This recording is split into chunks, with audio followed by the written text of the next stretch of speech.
Amis des constellations, bonjour et bienvenue pour cette deuxième partie du podcast consacrée à symbolisme et à l'ésotérisme du Père Noël et des fêtes de Noël.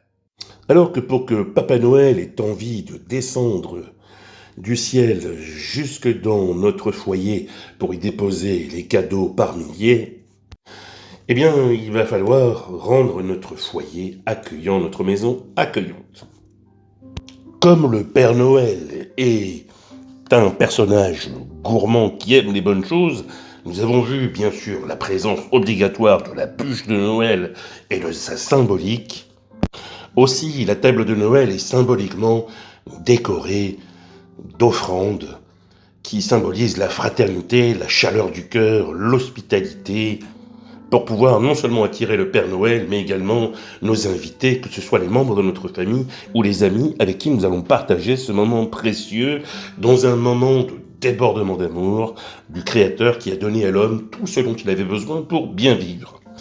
Et alors sur la table, au-delà de la bûche, eh bien souvent, autrefois, on y trouvait également des oranges. Et alors j'aimerais partager avec vous un souvenir personnel. J'ai le souvenir dans les Noëls en ex-Yougoslavie, lorsque j'étais enfant, avec Baka, mon arrière-grand-mère, et pour les fêtes de Noël, avec les autres membres de la famille, elle disposait toujours une orange dans chaque assiette.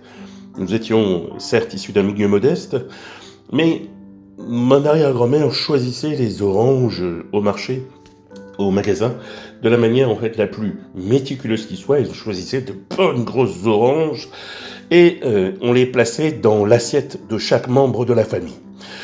Et mon arrière-grand-mère, Baka, et ma grand-mère, Rouja, à l'aide d'un chiffon, astiquaient avec une serviette, un doux chiffon, astiquaient les oranges pour les faire briller, pour leur donner une apparence étincelante. Et moi, j'étais fasciné de voir avec quelle joie, en fait, ces deux femmes, ces deux figures maternelles extraordinaires dans ma famille d'origine, comment est-ce que ces deux femmes-là, en fait, vivaient ce moment dans la joie et dans la préparation de cette fête de Noël. En tant qu'enfant, je n'ai pas compris tout de suite la symbolique, en fait, des oranges, mais plus tard, quand je me suis intéressé aux chemins spirituels et aux voies initiatiques, j'ai rencontré dans certaines fraternités des amis derviches qui m'ont expliqué ce sens secret, ce sens caché de l'orange. Alors, l'orange, eh bien, ça commence par O comme origine, et l'orange, c'est avant tout, dans sa symbolique, un fruit solaire. Et l'orange symbolise l'origine, c'est-à-dire l'unité en toute chose. Et ensuite, lorsque l'on coupe une orange en deux, ou que l'on coupe le mot orange en deux, eh bien, quand on coupe l'orange en deux, ça donne l'or-ange. L'or, représentation du métal précieux, l'or-ange. Dans la langue des oiseaux de nos amis soufis, ange, l'or. Ange, de l'or. L'or, ange. De l'or en soi, qui n'est pas sans nous rappeler le monde d'en haut et du point de vue inconscient. L'or en soi, c'est quoi ? Eh bien, c'est la référence à cette étincelle divine qui a été placée en chaque homme. Or, ange. Or est l'ange en soi. Donc, voyez-vous, mes amis, on va retrouver là une dimension solaire à travers cette orange, l'or-ange. Et l'orange, elle va être symbolique de richesse et de santé. Comme vous le savez, l'orange contient beaucoup de vitamine C et qui a pour fonction de fortifier le système immunitaire. Un fruit donc solaire, référence à la lumière, un fruit solaire, bon au goût et bon à la vue. Et j'ai encore ce souvenir dans les moments de rencontre, dans les cercles soufis de la 4e voie, il y a bien longtemps, eh bien, qu'entre disciples, entre élèves du maître, il y avait ce rituel qui était de couper une orange en deux. Quand ce n'était pas des oranges, c'était une clémentine.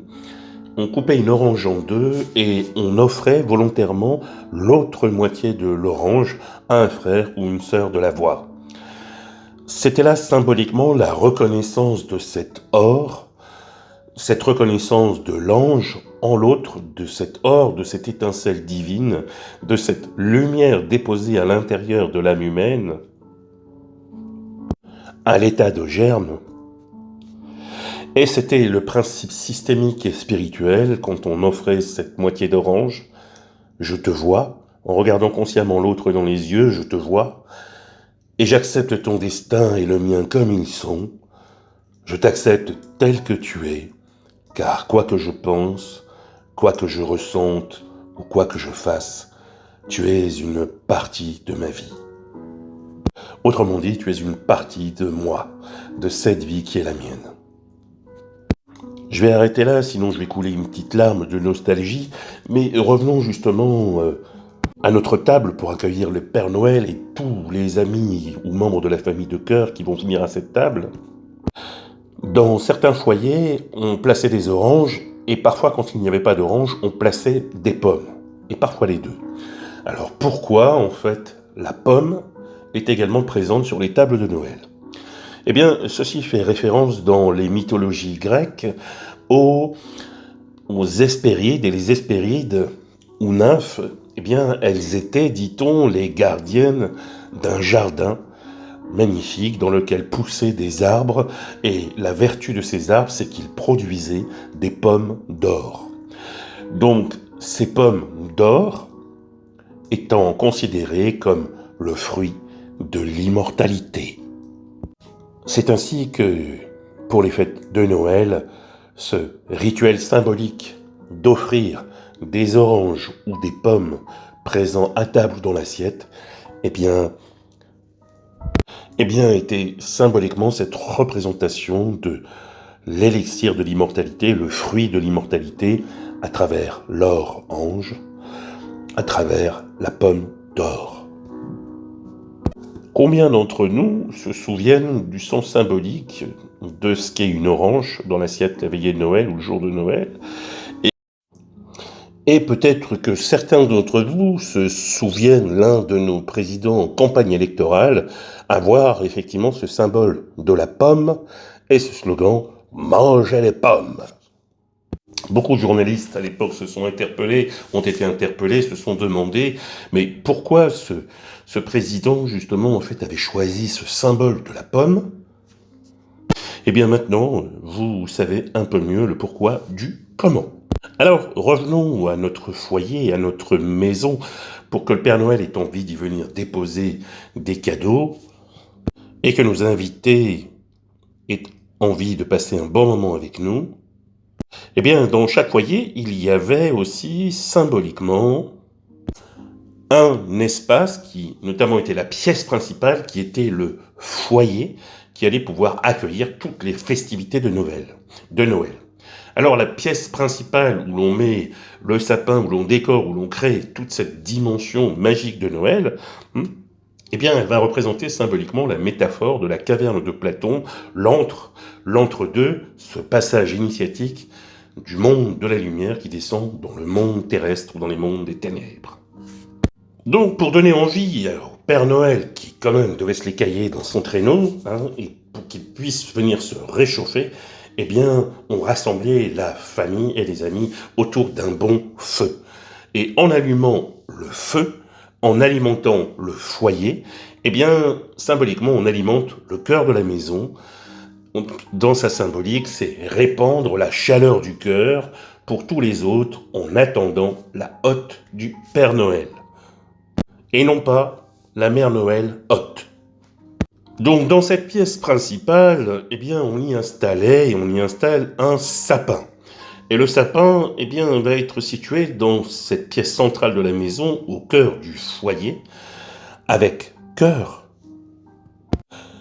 Et pourquoi ? Parce que Le sapin est placé au cœur du foyer, comme dans l'être humain. Le cœur se situe au centre de l'être humain, au niveau du chakra du cœur ou de la séphira Tiferet, et l'énergie du cœur se trouve au centre, même si organiquement le cœur est un peu à gauche, c'est-à-dire du côté de la polarité féminine, symbole de réceptivité. Et chacun sait en médecine chinoise ou en kinésiologie que le cœur est souvent associé à l'élément solaire et notamment l'élément feu. Alors, pourquoi faisons-nous un sapin? Eh bien, tout simplement, quand on s'intéresse justement à l'origine du sapin et à ses vertus, il y a plusieurs symboles qui se révèlent. Le sapin, pour ta connaissance personnelle, il faut savoir que c'est un conifère dans la nature qui ne perd pas ses feuilles. Il est toujours vert, et donc encore une fois là, on va retrouver cette notion à la fois du symbole d'immortalité et de cette couleur du chakra du cœur. Le sapin, c'est aussi cette représentation de l'arbre du monde ou de l'arbre de vie. Ton arbre de vie à toi, celui de ta famille de sang, de tes ancêtres et de ta famille spirituelle. C'est-à-dire que le sapin va représenter cette richesse, cette diversité du monde et des mondes sur terre comme au ciel. Alors quand on observe le sapin, on va d'abord noter sa forme. Une forme triangulaire. Donc notre beau sapin roi des forêts, que j'aime ta verdure.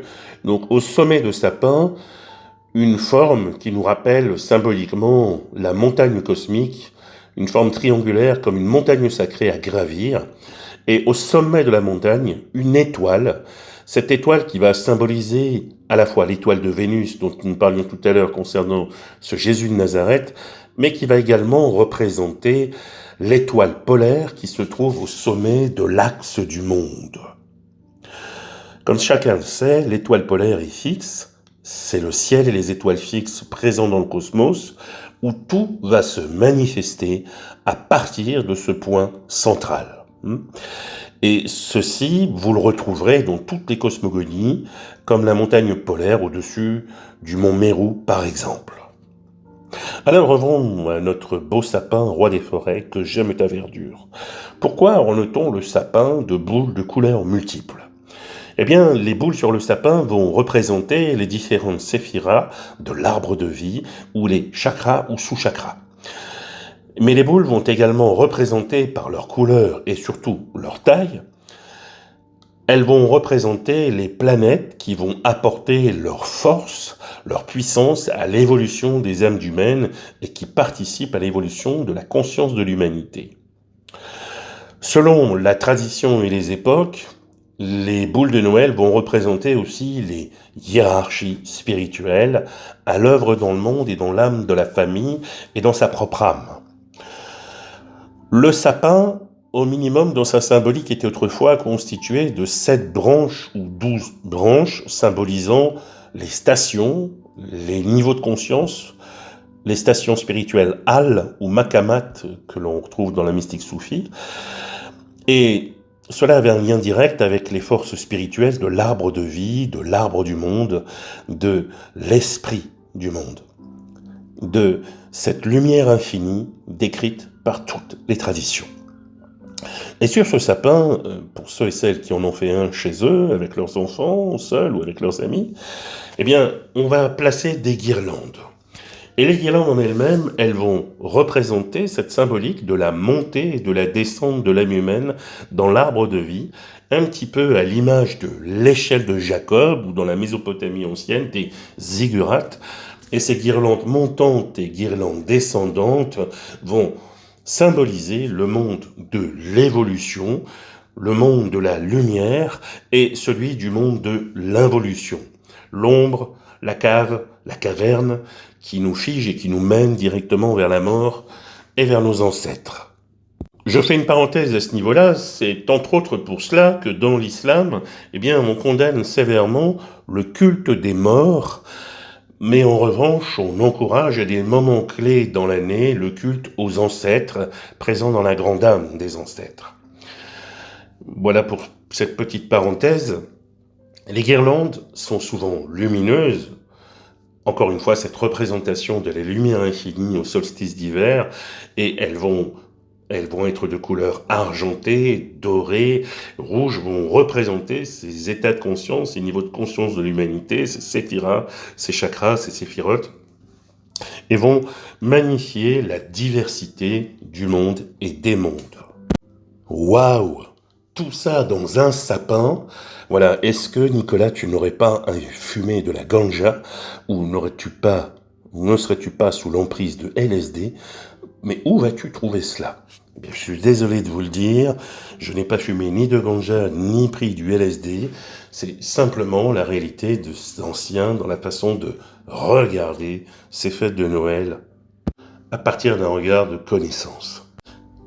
Bien, et maintenant que notre maison est devenue accueillante, qu'il y a de bonnes choses à table, des oranges, des pommes, de la bûche, que la maison est décorée de manière accueillante, de façon lumineuse, joyeuse, toutes les conditions sont réunies pour attirer notre Père Noël et lui donner l'envie de venir. Je vous propose, mes amis, de passer à la symbolique du Père Noël. Alors, le Père Noël, comme le veut la légende, eh bien, va descendre à travers la cheminée. Alors, rappelons-nous, mes amis, que le Père Noël est avant tout, effectivement, un vieux monsieur qui vient du Nord et qui va représenter dans l'ésotérisme ce que l'on nomme le vieux soleil, c'est-à-dire symboliquement la source de la force de la lignée spirituelle, en somme. Les symboles qui ornent le Père Noël, c'est que c'est un vieux monsieur avec une barbe blanche, donc symbole de sagesse, habillé en rouge, le rouge étant le symbole de la royauté des mondes spirituels, et de blanc.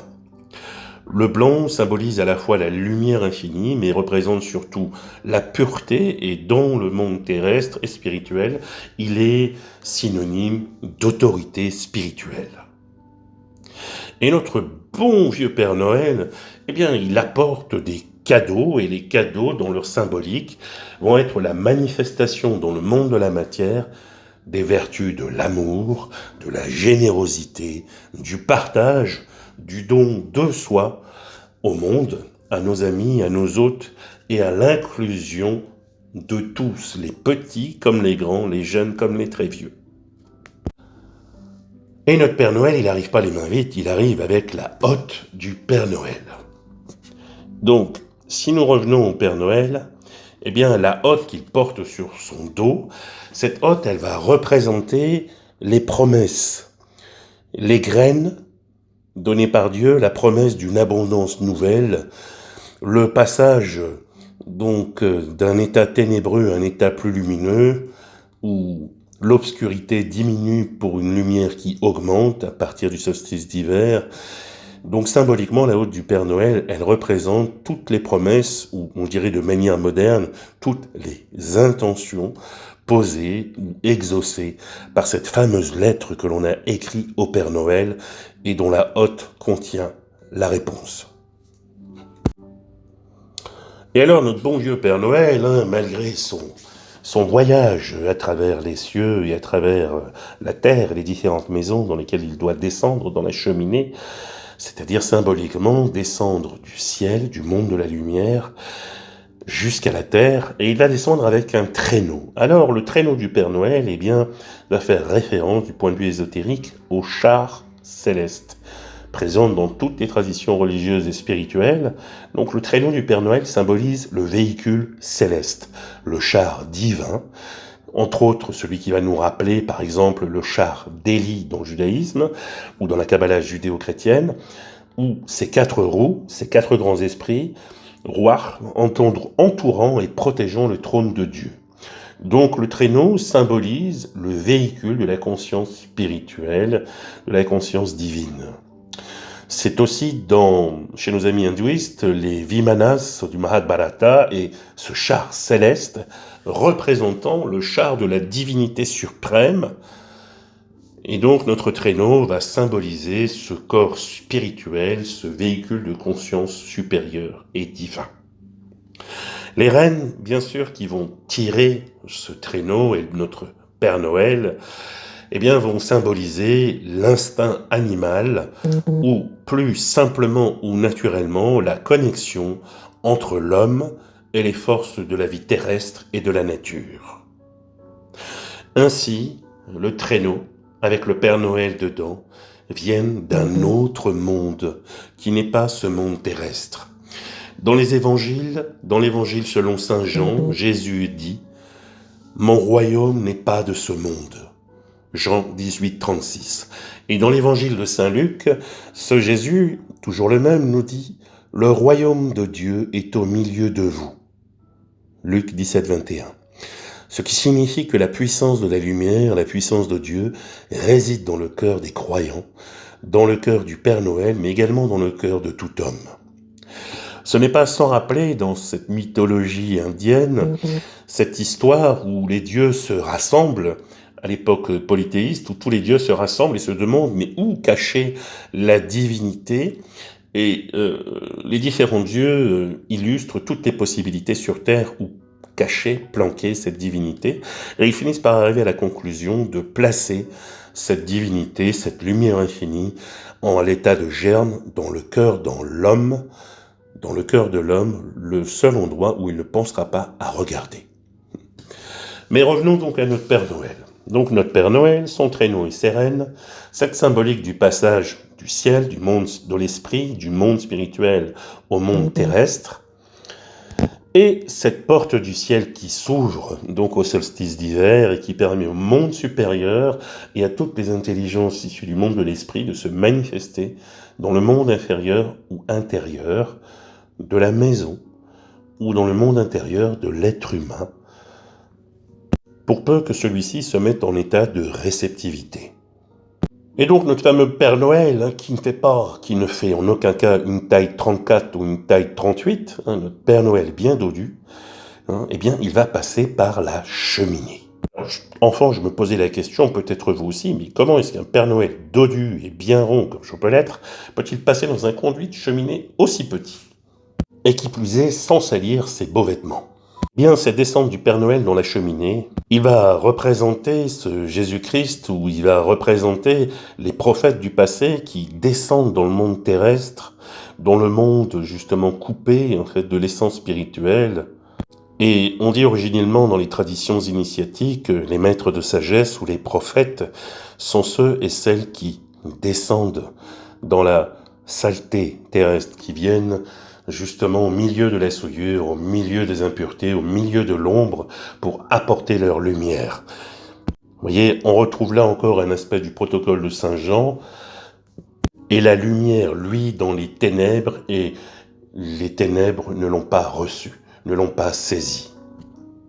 Donc symboliquement et d'un point de vue ésotérique, le Père Noël va représenter ces êtres solaires, ou ce qui vient de la lumière infinie, de la manifestation de Dieu à différentes époques, dans différentes civilisations, et qu'ils vont apporter à le monde terrestre plongé dans les ténèbres, apporter ce renouveau de lumière à travers les cycles et les solstices comme nous l'avons vu dans l'ancien temps.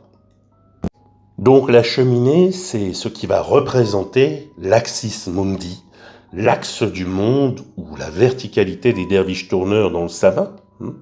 La cheminée va représenter ce chemin vertical dans lequel repose le foyer terrestre, le feu dans la cheminée à l'intérieur, et le foyer, c'est aussi le feu du cœur ou le feu de l'Esprit Saint en germe, le feu de l'Esprit Saint qui descend du ciel et qui descend à l'intérieur de l'homme pour le féconder, pour le nourrir.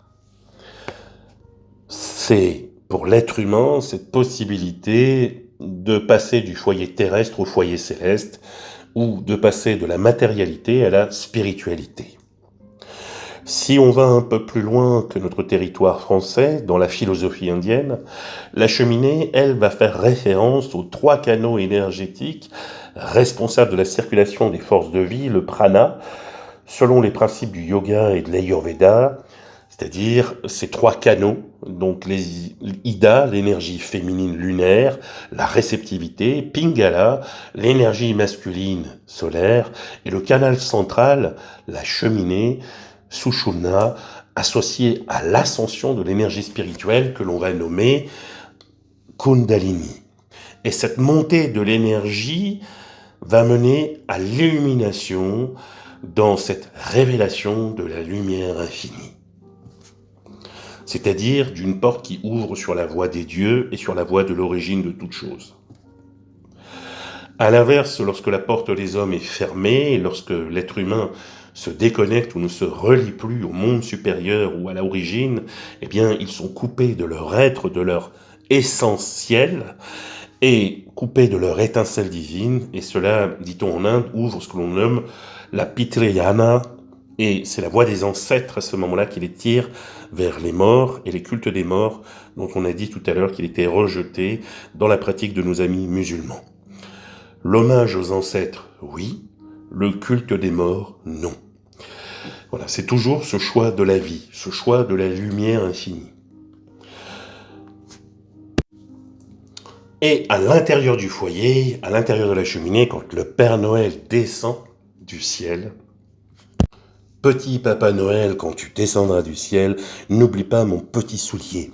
Et autrefois, on plaçait de grandes chaussettes rouges pour que le Père Noël y vienne déposer les cadeaux. Et là, encore une fois, l'idée des grandes chaussettes rouges, en fait, ou des sabots, ou des souliers, eh bien, elle représente justement les forces nouvelles. Et les grandes chaussettes, c'est en relation avec les jambes, avec les pieds ou les souliers.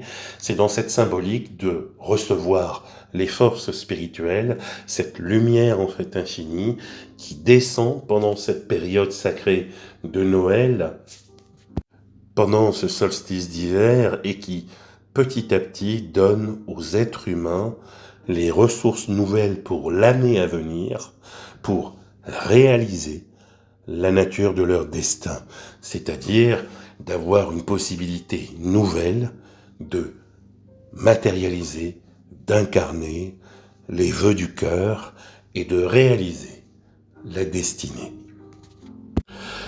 Et c'est aussi pourquoi dans les différents cercles initiatiques, dans les différentes traditions spirituelles ou religieuses, eh bien cette période de Noël était toujours suivie donc d'une structure, c'est-à-dire des moments donc de rappel à soi, des moments de prière, de contemplation, des moments d'observation, des moments de louange.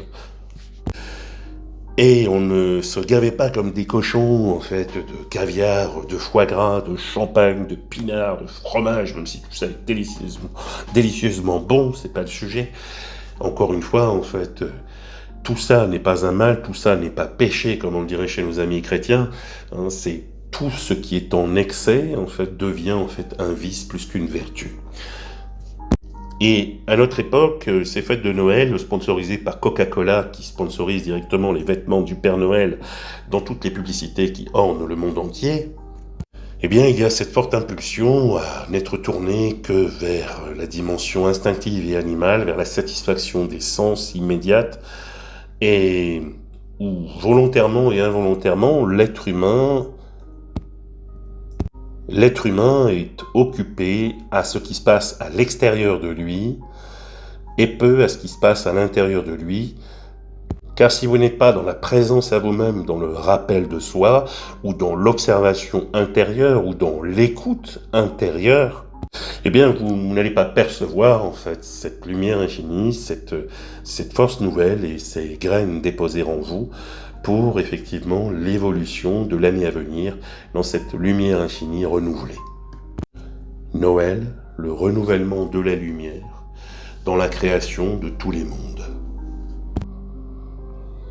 Et c'est pourquoi autrefois dans les cercles initiatiques ou dans les cercles ésotériques, on avait cette pratique durant ces 12 nuits saintes, cette pratique pour pouvoir effectivement être dans cette réceptivité de ces forces spirituelles ou de cette lumière solaire renouvelée pour pouvoir accompagner cette nouvelle année. Je vous souhaite donc un merveilleux travail d'observation, de prière, de louange à la vie précieuse, aux forces de la vie et de l'amour et de la lumière, qu'elle puisse se répandre en vous, non pas en fait pour cacher les aspects que vous ne voulez pas voir de vous ou pas voir de l'humanité, mais pour reconnaître ce qu'il y a de supérieur en l'homme, c'est-à-dire en vous. Et cet aspect supérieur, c'est cette dimension donc, qui nous a été donnée par miséricorde, par grâce et par débordement d'amour depuis le début des temps à travers les différents prophètes, messagers, divinités qui se sont manifestés au monde des hommes. Mes chers amis, ainsi s'achève ce podcast autour de Noël, autour du Père Noël. À l'issue de ce podcast, peut-être regarderez-vous Noël sous un autre angle et peut-être aurez-vous envie de partager cette vision de Noël avec ceux que vous aimez. C'est en tout cas tout le bien que je vous souhaite. Et en attendant, bonne journée. Louange au Très-Haut. Louange à cette lumière renouvelée. Et à bientôt.